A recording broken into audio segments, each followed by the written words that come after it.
भूर्भुवः स्वः तत्सवितुर्वरेण्यं भर्गो देवस्य धीमहि धियो यो नः प्रचोदयात्।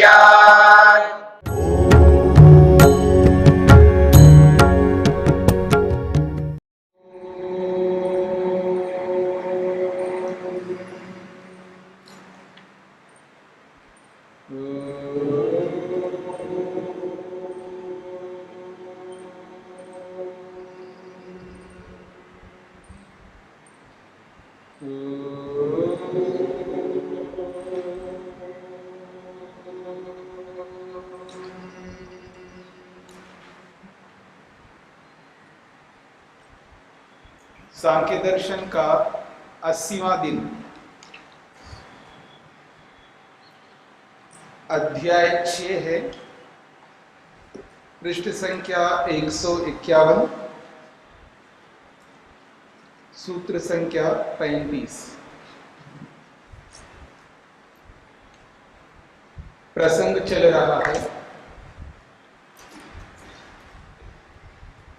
संपूर्ण ब्रह्मांड का आद्य कारण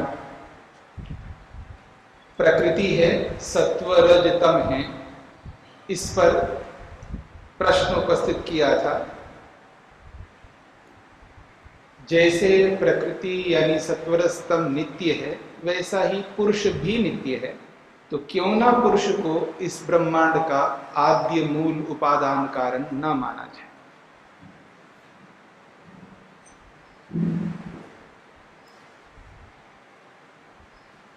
तो उसका समाधान दे दिया था, नित्यत्वेपि न आत्मनो योग्यत्व अभाव। यद्यपि आत्मा नित्य है, पर उसमें ऐसी योग्यता नहीं है जो इस ब्रह्मांड का उपादान कारण बन सके। और श्रुति में भी विरोध आता है। श्रुति कह रही है कि इस संपूर्ण ब्रह्मांड का आद्य कारण, मूल कारण सत्वरस्तम है। तो श्रुति से भी विरोध है और उस आत्मा में योग्यता ही नहीं है कि इस ब्रह्मांड का मूल कारण बन सके। इसी बात को आगे बढ़ाते हुए एक और बात कही जा रही है, अथच और पारंपर्ये अपि प्रधान अनुवृत्ति अणुवत् जगतः कार्यरूपस्य कारण परंपरायामपि प्रधानस्य प्रकृत्याख्यस्य अव्यक्तस्य अनुवर्तनम अनुगत वर्तमानत्वमस्ति अणुवत्। वो कहते हैं ये जो जगत है कार्य रूप में है, और इस कार्य रूप जगत का जो कारण है वो कौन है, फिर उसका कारण कौन है, फिर उसका कारण कौन है, ये जो परंपरा चलेगी, इस परंपरा में अंत में जाकर के प्रधान रूपी प्रकृति यानी सत्वर स्तंभ पर आगे रुक जाएंगे। यही आद्य कारण है। तो कह रहे हैं कारण परंपरायाम, इस कारण की परंपरा में भी प्रधानस्य अर्थात प्रकृत्याख्यस्य जो प्रकृति रूप में है, अव्यक्तस्य जो कि अव्यक्त है, अप्रकट रूप में है, उसी प्रकृति का अनुवर्तन में, अनुवर्तन मतलब वही कारण रूप में विद्यमान रहता है। सत्वरस्तम ही विद्यमान रहेगा ना कारण रूप में। जैसे घड़े में कारण रूप में मिट्टी वर्तमान है, वस्त्र में तंतु या रुई के रूप में वर्तमान है, ऐसे समस्त कार्यों में प्रकृति अनुवर्तमान रहेगी, उसी का विद्यमानत्व वहां पर रहेगी। कैसे? अणुवत, अणुओं के समान। यथा कस्यचित कार्य वस्तुनो घट मठ वस्त्रादिकस्य कारण परंपरायाम अणु तस्य अत्यंत सूक्ष्म भाग एव अनुवर्तते। उदाहरण से समझाया है अणु के समान। जैसे किसी भी कार्य वस्तु को ले लीजिएगा, उदाहरण दिया है उन्होंने, घट घड़ा हो, पट वस्त्र हो, या मठ मकान हो। इनका जो कारण है, उसकी कारण परंपरा में जब हम जाते हैं तो कारण परंपरायाम अणु तस्य अत्यंत सूक्ष्म भाग, अणु ही जाकर के सूक्ष्म अंश के रूप में बचता है, और वो अणु ही उसका कारण है। इस वस्त्र का या इस मकान का, घड़े का, कोई भी जो हमें दिखाई दे रही है वस्तु, उस वस्तु का जब मूल कारण में जाएंगे तो हम परंपरा में जाते जाते अणु में जाकर के रुक जाते हैं। जैसे स्थूल पदार्थों का जो कारण अणु है, ऐसे ही इस संपूर्ण ब्रह्मांड का जो मूल कारण है वो सत्वर स्तंभ रूपी प्रकृति है, ये कहना चाहते हैं। तत्र ये घटस्य कारणम कपालः, कैसे कारण की परंपरा में हम जाते हैं, उदाहरण से समझाया जा रहा है। मान लीजिए घड़े का कारण क्या है, तो कहते हैं कपाला, टीकरे। पहले टीकरे बनेंगे तभी तो घड़ा बनेगा ना, समझ रहे हैं आप लोग। घड़ा जो बनता है पहले क्या बनेगा, पहले टीकरे बनेंगे, फिर उसके बाद घड़ा। अब टीकरे बना करके रखते हो फिर उसके बाद घड़ा बना, तो ऐसे नहीं। जब बनाते जाते हैं तो पहले वो आधा ही बनेगा ना, थोड़ा ही बनेगा ना। पहले इतना सा बनता है, वो क्या है, टीकरा ही तो है। फिर और थोड़ा बढ़ जाता है, फिर बढ़ते बढ़ते पूरा घड़े के रूप में आ जाता है। तो कहते हैं घड़े का जो कारण है वो कपाल है, टीकरे, और उन टीकरों का जो कारण है तेषाम मृतपिंडम, मिट्टी का जो पिंड है, लोंदा जो है वो है। तत्कारणम मृत्तिका चूर्णम, और उस लोंदा का भी कारण क्या है, तो मिट्टी का चूर्ण। तस्या भी कारणम, और उसका भी कारण क्या है, अणु। तत्सूक्ष्म अवयव, वो सूक्ष्म अवयव बच जाता है। अब उसको आप तोड़ नहीं सकते, अणु को, ठीक है ना, उस अणु को हम तोड़ नहीं सकते, तो वहां जाकर के हम रुक जाते। तो घड़े का जो मूल कारण कहां पहुंच गए हम, अणु के स्थान पर पहुंच गए। ये कारण परंपरा हो गई ना। घड़े का कारण कपाल, कपाल का कारण मृतपिंड, मृतपिंड का कारण मिट्टी का चूर्ण, चूर्ण का कारण एक चूर्ण का एक अंश, एक अवयव, वो जो सूक्ष्म है वो है। ऐसा ऐसे कह रहे मठस्य कारणम, मठ का कारण क्या है, भित्ति का, दीवार है। तासाम कारणम, उन दीवारों का कारण कौन है, ईंटें हैं, इष्टिका। और तासाम च, और उन ईंटों का भी कारण क्या है, मृतपिंडम, मिट्टी का पिंड। पुनर्मृदंशः, मृत्तिका कणवः, और मृदंशों का मिट्टी का कण है। और मृत्तिका सूक्ष्म भाग, और उसका अंतिम जो भाग है वो अणु के रूप में बचेगा। उसी प्रकार वस्त्र से कारणम तंतव, वस्त्र के कारण कौन है, धागे। तंतूनाम कारणम कार्पासः, और उन धागों का जो कारण है वो कार्पास है, रुई है। तत्कारणम, और उस रुई का भी कारण क्या है, कार्पास अणवः, और उस रुई का एक अणु, एक सूक्ष्म अंश, सूक्ष्म भाग। तो कार्पास सूक्ष्म भागा।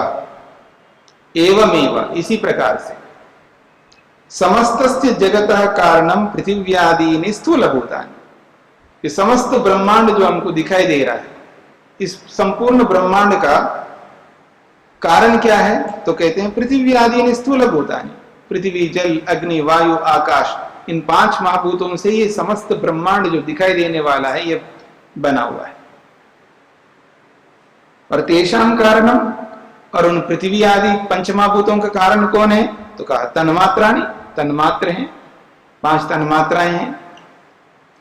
तेषाम, और उन तन्मात्राओं का कारण कौन है, तो अहंकार, अहंकार है उसका कारण।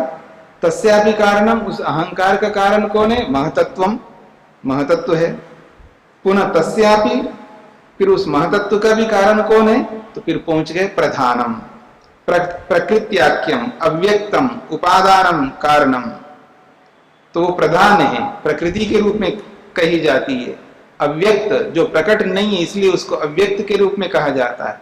और उपादानम यही प्रकृति ही समस्त संपूर्ण ब्रह्मांड का मूल उपादान कारण है। तो कारणम अनुवृत्तिया परंपरायम सिद्ध्यति, तो कारण की परंपरा में ये वो सिद्ध हो जाती है प्रकृति कि संपूर्ण ब्रह्मांड का मूल कारण है उपादान कारण के रूप में। नहीं पुरुष तथा उपादानत्व भाग भवति, जिस प्रकार प्रकृति उपादान के रूप में सिद्ध होती है वैसे पुरुष उपादान के रूप में सिद्ध नहीं होता है, तो उपादानत्व का भागी नहीं बनता है।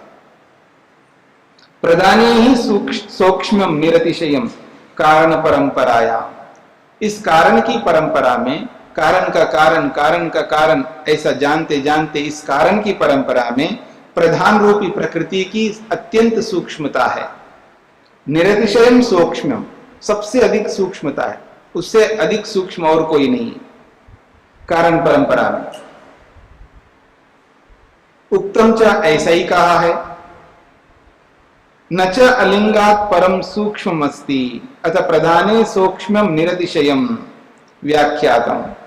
योग दर्शन में महर्षि वेदव्यास ने स्पष्ट लिख दिया है, जब कारण की परंपरा को समझाते हुए चले वहां पर, तो चलते चलते वो अलिंग तक पहुंच गए, यानी सत्वर स्तंभ तक पहुंच गए। आपने पढ़ा है ना, एक होता है विशेष, एक होता है अविशेष, एक होता है लिंग और एक होता है अलिंग। तो अलिंग में जाकर के रुक जाते हैं। न च अलिंगात परम सूक्ष्म अस्ति, अलिंग रूपी प्रधान प्रकृति से सूक्ष्म और कोई नहीं है। अतः प्रधाने सूक्ष्म निरतिशयम व्याख्यातम, इसलिए प्रकृति में, प्रधान रूपी प्रकृति में ही सर्वाधिक सूक्ष्मता है, ऐसा समझ लेना चाहिए। अन्वयी कारणम पुरुषो न भवति, पुरुष जो है अन्वयी कारण नहीं होता है।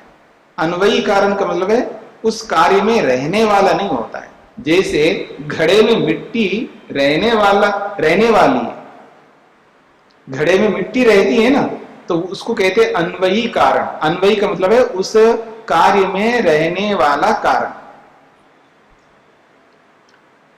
हाँ, पुरुष तो कारण बनता है लेकिन अन्वयी कारण नहीं, वो निमित्त कारण है। और निमित्त जो होता है ये जरूरी नहीं है वहां रहे। मेरी बात समझ रहे हैं ना? निमित्त कारण जो होता है बना दिया, चला गया, वहां सट गया। अब जितने भी हमारे सामने इंस्ट्रूमेंट्स हैं ये सब कार्य पदार्थ हैं, इनको बनाने वाले इनके पास में थोड़े हैं और यहाँ इनमें थोड़े हैं। वो अन्वयी कारण नहीं है, यानी इन कार्य पदार्थों में रहने वाले नहीं। तो अन्वयी कारण कौन है? जो उपादान कारण होता है, उस कार्य वस्तु का जो रॉ मेटीरियल होता है जिससे वो वस्तु बनती है, वो अन्वयी कारण होता है, अर्थात उस कार्य में रहने वाला। अब घड़े में मिट्टी रहती है क्योंकि वो अन्वयी कारण है, वस्त्र में धागे रहते हैं क्योंकि वो अन्वयी कारण है, शरीर में पंचमहाभूत रहते हैं क्योंकि वो अन्वयी कारण है। ऐसा पुरुष नहीं है, अन्वयी कारण नहीं है। हाँ, वो कारण जरूर है। कैसे कारण है? निमित्त कारण है, बनाने वाला है, ऐसे समझना चाहिए। ये स्पष्ट हो गई। ये बात योग दर्शन में कही गई। सूत्रार्थ,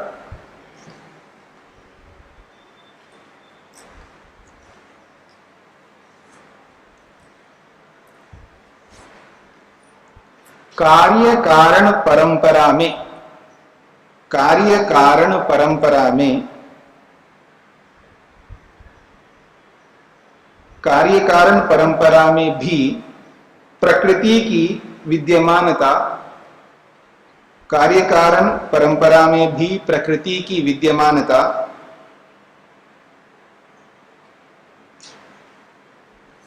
सब पदार्थों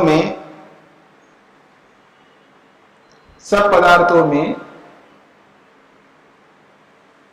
उपादान के रूप में रहती है। सब पदार्थों में उपादान के रूप में रहती है, अणु के समान, अणु के समान।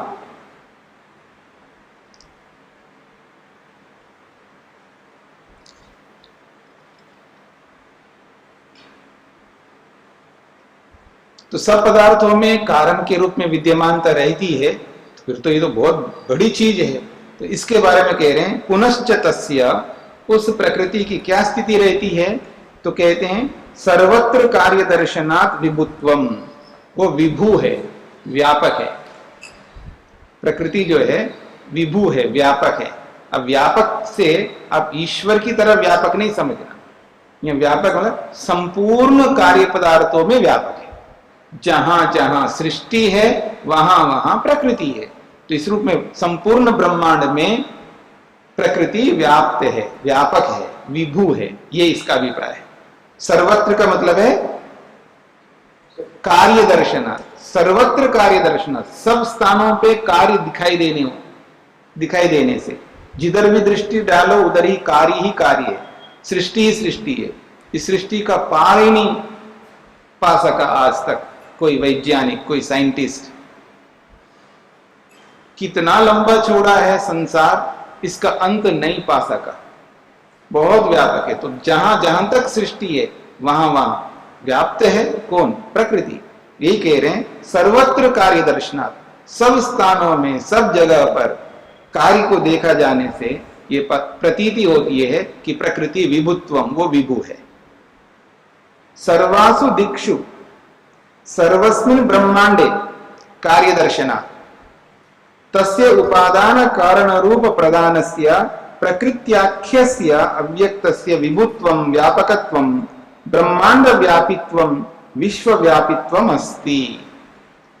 ये बात कही जा रही है सर्वासु दिक्षु, सभी दिशाओं में, दसों दिशाओं में, सर्वस्मिन् ब्रह्मांडे, संपूर्ण ब्रह्मांड में, कार्य दर्शनात्, कार्य को देखा जाने से, कार्य के रूप में संपूर्ण ब्रह्मांड को देखा जाने से, तस्य उपादान कारण रूप प्रदानस्य, उस उपादान रूपी प्रधान जो प्रकृति है, जो कि अव्यक्त नाम से कही जाती है, उसका विभुत्वम, उसका विभुत्व है, अर्थात व्यापकत्वम, वो सर्वत्र व्याप्त है। ब्रह्मांड व्यापित्वम, सर्वत्र का मतलब है जहां तक ब्रह्मांड है उस ब्रह्मांड में व्याप्त है, इसलिए उसको ब्रह्मांड व्यापी कहते हैं। मतलब केवल ब्रह्मांड में व्याप्त है, ब्रह्मांड से बाहर व्याप्त नहीं है। विश्व व्यापित्वम अस्ति, विश्व व्यापित्व है उसका, संपूर्ण विश्व में व्याप्त होकर के रहती है प्रकृति। प्रधानस्य विभुत्वम ब्रह्मांडम अपेक्ष अस्ति, अब स्पष्ट कर रहे भाष्यकार ताकि भ्रांति ना हो सके। वो कहते हैं प्रधानस्य विभुत्वम, ये जो प्रकृति रूपी प्रधान का जो विभुत्व है, व्यापकत्व है, ये ब्रह्मांडम अपेक्षा अस्ति, ब्रह्मांड की अपेक्षा है। लोक लोकांतर अपेक्षया व्यापकत्वम प्रदर्शितम, लोक लोकांतरों को ध्यान में रख करके उसका व्यापकत्व बता दिया है। नहीं ब्रह्मांडाद बहिरपि विराजमानस्य परमात्मनो अपेक्षया, वो कहते हैं ऐसा मत समझना कि ब्रह्मांड से बाहर जो विराजमान परमात्मा है उस परमात्मा के समान व्याप्त हो, ऐसा नहीं है। परमात्मा ही समस्त ब्रह्मांडाद बहिरपि विराजते, परमात्मा तो ब्रह्मांड में तो व्याप्त है ही, लेकिन ब्रह्मांड से बाहर भी व्याप्त है, उसके समान ये प्रधान नहीं है। उक्तम यथाश्रुतो, और जैसा कि श्रुति में कहा भी है, क्या एतावानस्य महिमा तो ज्ञायाश्च पूरुषा पादोस्य विश्वा भूतानि त्रिपादस्यामृतम दिवि, कहा ना यजुर्वेद में। इस परमात्मा का वैशिष्ट्य देखिएगा, एतावानस्य महिमा, इसकी महिमा इतना है, अतो ज्ञायाश्च, जितना भी संपूर्ण ब्रह्मांड देख रहे हैं कितनी बड़ी महिमा है, देखिएगा परमात्मा की। छोटा मोटा ब्रह्मांड नहीं, बहुत व्याप्त है, तो पूरे ब्रह्मांड में व्याप्त हो रही है उसकी महिमा। पर इतना ही नहीं है, ज्ञायाश्च पुरुषा, इससे भी ज्ञाया, ज्ञाया का मतलब है इससे भी बढ़कर है, परमात्मा इससे भी बढ़कर है, ब्रह्मांड से भी बाहर है। ये तो परमात्मा के मोटे तौर पर समझाने के लिए आप परमात्मा के 4 विभाग कर दीजिएगा। विभाग तो होते नहीं है, मेरी बात समझे, अखंड वस्तु के विभाग नहीं होते, याद रखना, अखंड वस्तु के विभाग नहीं हो सकते। पर समझने के लिए हम विभाग कर रहे हैं। तो परमात्मा के 4 विभाग कर दो, तो उनमें से एक विभाग में सारा का सारा ब्रह्मांड है और 3 विभाग खाली पड़े हैं। कितना बड़ा ब्रह्मांड ही कितना बड़ा है जिसका पार नहीं पा सक रहे हम, ब्रह्मांड का पार ही नहीं कर पा रहे हैं, और वो पूरा का पूरा ब्रह्मांड परमात्मा के एक भाग में है, एक पाद में है। अब आप कल्पना करके देखिए कि 3 भाग खाली पड़े हैं तो कितना बड़ा भगवान होगा। उसकी कोई सीमा ही नहीं है, अनंत है। तो यही कहना चाहते हैं, परमात्मा की अपेक्षा वो प्रकृति व्यापक नहीं है। केवल ब्रह्मांड को ध्यान में रख करके समस्त ब्रह्मांड में वो कारण के रूप में विद्यमान रहती है प्रकृति, इस रूप में व्यापक कहा गया है। सूत्रार्थ।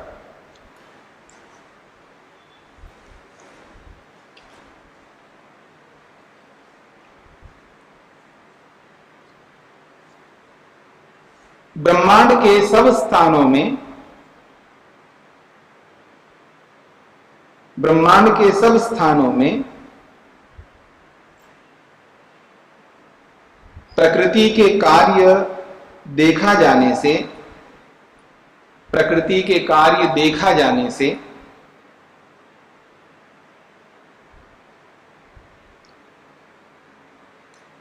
प्रकृति के कार्य देखा जाने से प्रकृति सब ब्रह्मांड में व्यापक है। प्रकृति सब ब्रह्मांड में व्यापक है।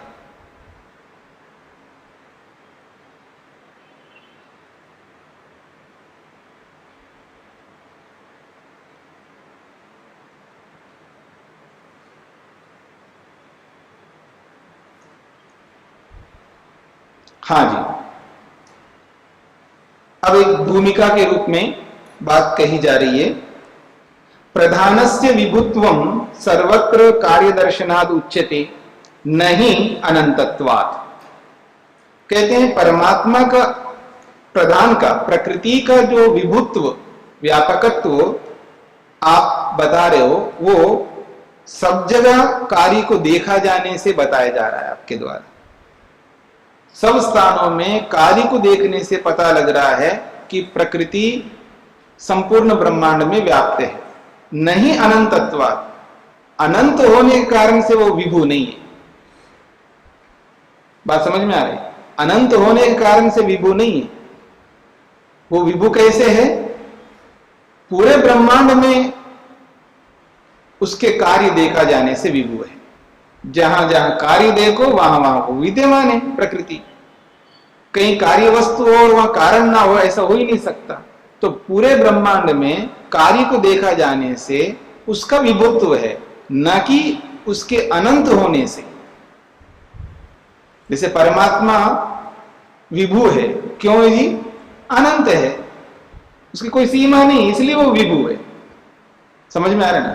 तो परमात्मा तो अनंत होने से विभु है, पर प्रकृति अनंत होने से विभु नहीं है, क्योंकि पूरे ब्रह्मांड में उसके कार्य देखा जाता है, इसलिए वो विभु है। बात पकड़ में आ रही? कुछ बोल नहीं रहे ना आप लोग? नहीं समझ में आई? किनको नहीं आई? क्या नहीं आया बताइए? माइक।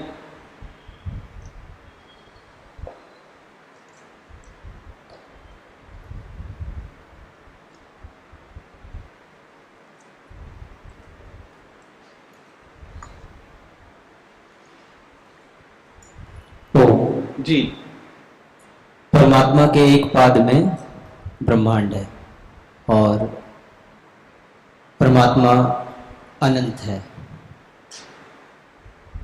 आप बताइए। तो ब्रह्मांड विभु कैसे हुआ? परमात्मा को विभु मान रहे हैं क्योंकि वो अनंत है। ये बात नहीं समझ में आई कि ब्रह्मांड विभु कैसे हुआ। आप एक बात बताइए, आपके कुएं में पानी है ना, ठीक है ना? कितना है पानी? थोड़ा ही है। और आना सागर में कितना है? उससे ज्यादा है। तो बहुत फैला हुआ होने कारण से बहुत बड़ा है, ये बोलोगे ना? जी। बड़ा क्यों है? उसके फैलाव को देख करके बता रहे हो ना, ये बड़ा है। मेरी बात समझ में आ रही? तो ठीक इसी प्रकार से विभु क्यों है प्रकृति? क्योंकि बहुत जगह फैला हुआ है, उसका जो कार्य है सर्वत्र फैला हुआ है, तो सर्वत्र फैला हुआ होने के कारण से उसको विभु कह रहे हैं हम लोग।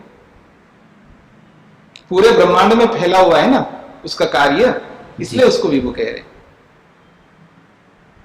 और अनंत होने से विभु नहीं है वो। अनंत है ही नहीं। अनंत कैसे? अनंत है ही नहीं, इस यही तो हेतु है ना। अनंत ना होने से, अनंत के कारण से विभु नहीं है वो जी। सब जगह देखकर जाने के कारण से विभु है, ये कहने। ठीक है ना जी। और परमात्मा तो अनंत है, इसलिए वो विभु है। स्वामी जी, ये जो हमने 1 और 3 का भाग बताया है, एक भाग में ब्रह्मांड है, 3 भाग खाली हैं, तो ये कोई कल्पना भी तो हो सकती है। अच्छा, सही क्या हो सकता है आप बताओ। सही तो वो अनंत है, उसको ना नहीं, कैसे बताओगे आप अनंत है? जो हमारी बुद्धि से परे है, समझ से परे, तो अनंत ही मान। देखिए, इधर उधर मत जाइए, प्रमाण से बात करो आप जी। मैंने तो प्रमाण से बोला और आपने कहा उसको कल्पना भी तो हो सकती है। ठीक है, मान लेते कल्पना हो सकती है, तो सही क्या हो सकता है तो आप बताइए।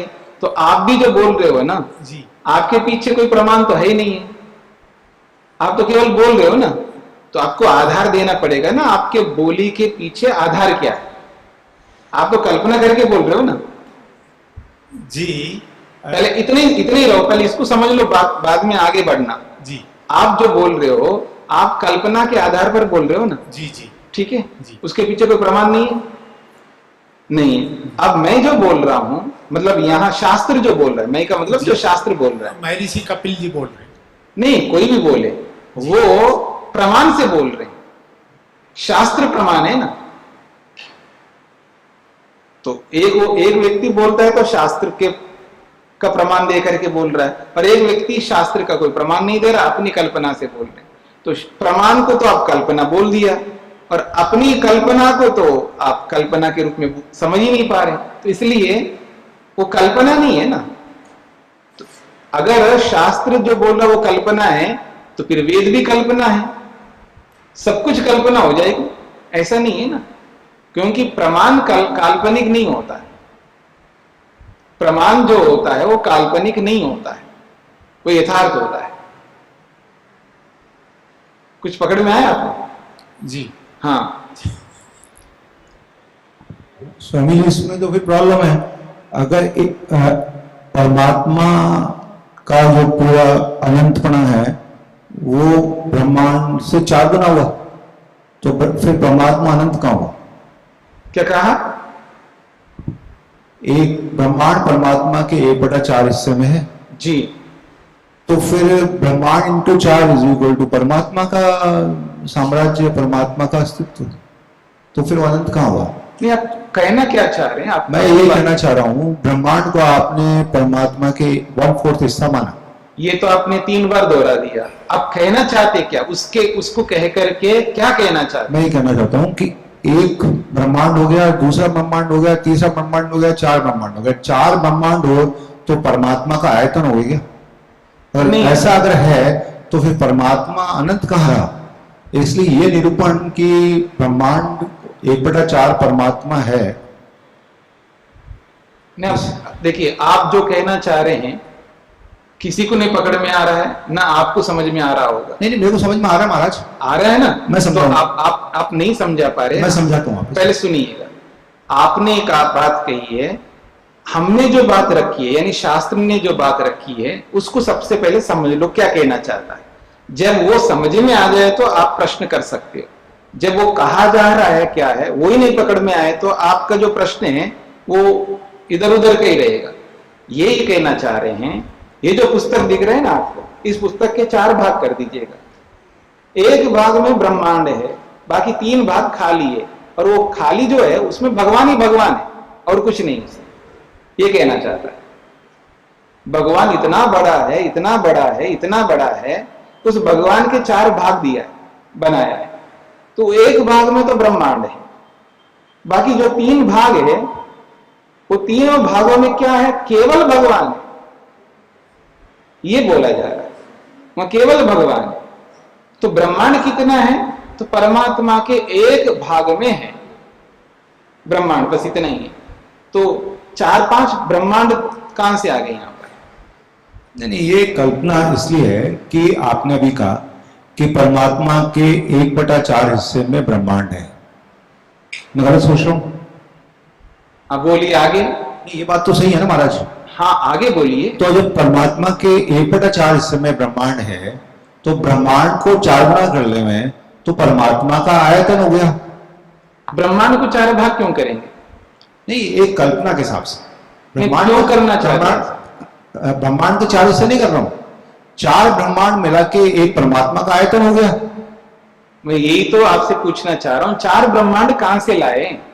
4 ब्रह्मांड की कल्पना कर रहा हूं महाराज। क्यों कर रहे हो? मैं इसलिए कर रहा हूं कि एक ब्रह्मांड तो आपको ये समझ में आ रहा है कि एक ब्रह्मांड है, ऐसे 4 अव्यक्त ब्रह्मांड है जो अपने को नहीं मालूम, तो उसका आयतन मिला के परमात्मा का समग्र आयतन हो गया, तो फिर अनंत का रहा। इसलिए ये परिकल्पना कि ब्रह्मांड 1/4 परमात्मा के हिस्से में है, ये सही नहीं है। हाँ, तो सही नहीं जो आप बता रहे हैं, इसके पीछे आधार क्या आपका? ये जो आधार मैं आपको लॉजिक दे रहा हूं। नहीं, लॉजिक नहीं चलता है ना, लॉजिक तो खंडित होता है। तो फिर आप प्रमाण दीजिए, फिर मैं वापस खंडित करता हूं। तो प्रमाण तो शास्त्र का दिया है ना। शास्त्र में कहा? कौन से शास्त्र में? क्योंकि एक वेद वेद वेद साक्षात वेद कह रहा है। गीता शास्त्र में ये लिखा हुआ है कि परमात्मा के अंगूठे के अंदर भी है ब्रह्मांड पूरा। तो उसमें हमें आपत्ति क्या है? तो इसमें भी अनंतपणा खत्म हो गया ना। ऐसा है। आप अगर कह रहे हो कि सपोज एक परमात्मा ये है पूरा, सपोज इसके 1/4 के अंदर जो है ब्रह्मांड है, तो 4 ब्रह्मांड मिला के एक परमात्मा का आयतन हो गया, तो परमात्मा अनंत कहां रहा? आपके केवल शब्दों से बात नहीं बनेगी ना, क्योंकि हमने जो वेद का प्रमाण दिया है उसी तरह आपको कोई ऐसा प्रमाण शास्त्र का देना होगा कि परमात्मा अनंत नहीं है, और उस परमात्मा के 1/4 में ब्रह्मांड नहीं है, ये आपको प्रमाण देना होगा ना। जो प्रत्यक्ष तरीके से मेरे को समझ में आ रहा है। नहीं, प्रत्यक्ष आपको जो प्रत्यक्ष कह रहा है, समझ में आ रहा है, वो प्रत्यक्ष नहीं, वो भ्रांति है आपकी। जब भ्रांति को आप प्रत्यक्ष कहोगे तो वो कैसे स्वीकार्य होगा? क्योंकि यहां शास्त्र बोल रहा है और सब समझ रहे हैं इस बात को, तो आपको तो प्रत्यक्ष हो रहा है, हमें नहीं हो रहा है ना प्रत्यक्ष। तो आपको दूसरा प्रमाण देना होगा, शब्द प्रमाण देना होगा कि ब्रह्मांड 4 ब्रह्मांड होते हैं, अथवा परमात्मा व्यापक नहीं होता है, अनंत नहीं होता है, ऐसा आपको शास्त्र प्रमाण देना होगा। क्योंकि प्रत्यक्षना तो आपको है, प्रत्यक्षना मेरे को है, दोनों को नहीं है ना। तो दोनों को प्रत्यक्ष नहीं है, तो आपको शब्द प्रमाण देना होगा, जैसे मैं शब्द प्रमाण दे रहा हूं। द्यो शान्तिरन्तरिक्षं शान्तिः पृथिवी शान्तिरापः शान्तिरोषधयः शान्तिः वनस्पतयः शान्तिर्विश्वे देवाः शान्तिर्ब्रह्म शान्तिः सर्वं शान्ति शान्तिरेव शान्ति क्षमा शान्तिरेधि। ॐ